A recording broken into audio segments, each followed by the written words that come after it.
Man flu, it's a term that often brings out a chuckle or even a little bit of an eye roll. But what if there's more to it? Could it be that men actually do suffer worse from a cold or the flu than women?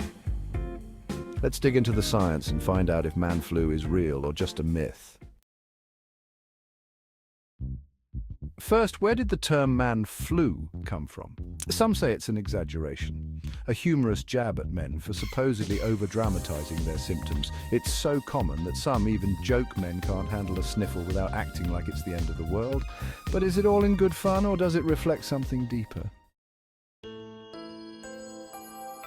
Let's talk about biology. The immune system, it turns out, can be different for men and women. Studies suggest hormones like estrogen may give women an immune edge. Estrogen helps boost certain immune responses, making women potentially more resilient when it comes to fighting off certain viruses. Meanwhile, testosterone, the dominant hormone in men, might actually suppress some immune responses, making men a little more vulnerable to certain infections. A study from Stanford University found that high testosterone levels could be associated with weaker immune responses to the flu vaccine. So men might actually be fighting a tougher battle with the common cold or flu.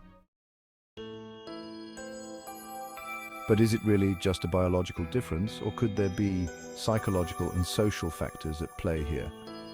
Some psychologists suggest that men might express their discomfort more openly because society doesn't always expect them to take on caregiving roles when they're ill. When a man gets sick, he might feel more comfortable vocalizing it, whereas women might downplay their symptoms since they're often expected to push through. And some research suggests that our social upbringing can play a big role in how we respond to feeling sick. So yes, there may be a mix of social and psychological reasons why man flu even exists as a concept. So what about actual symptoms? Could men genuinely experience them more severely? A 2017 review published in the British Medical Journal suggests that this might actually be the case. Dr. Kyle Su, the study's author, explored various pieces of research and found that on average men do report more intense symptoms from respiratory illnesses than women. The theory here: men's immune systems could in some cases react more strongly, leading to more intense symptoms. But here's the twist: this might not always be a bad thing. This intense immune reaction could be a trade-off where men's bodies fight the infection aggressively but experience more discomfort along the way. Then there's an evolutionary theory. Some researchers think men might have evolved to exhibit more intense symptoms to conserve energy when sick. Think of it as a survival mechanism. By resting more, they could conserve resources to recover more effectively.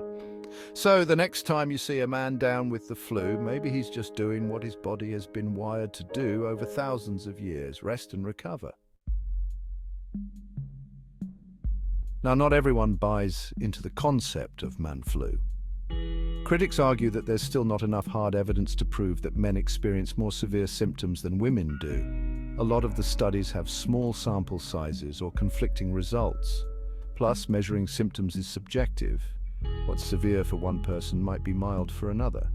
And because the term man flu is rooted in social stereotypes, it can sometimes muddy the waters when we're looking for objective answers. So, is man flu real? The answer isn't crystal clear, but what we do know is that men's and women's immune systems aren't identical. Hormones, biology, and even evolution all play a part. While men might not be exaggerating as much as we once thought, it's still a mixed picture. Maybe man flu isn't entirely real in the way we once joked, but neither is it entirely fictional. Next time you see a man fighting off a bad cold, maybe cut him a little slack. After all, whether it's biology, evolution, or society, everyone has their battles when they're sick. Don't forget to like, comment, and subscribe.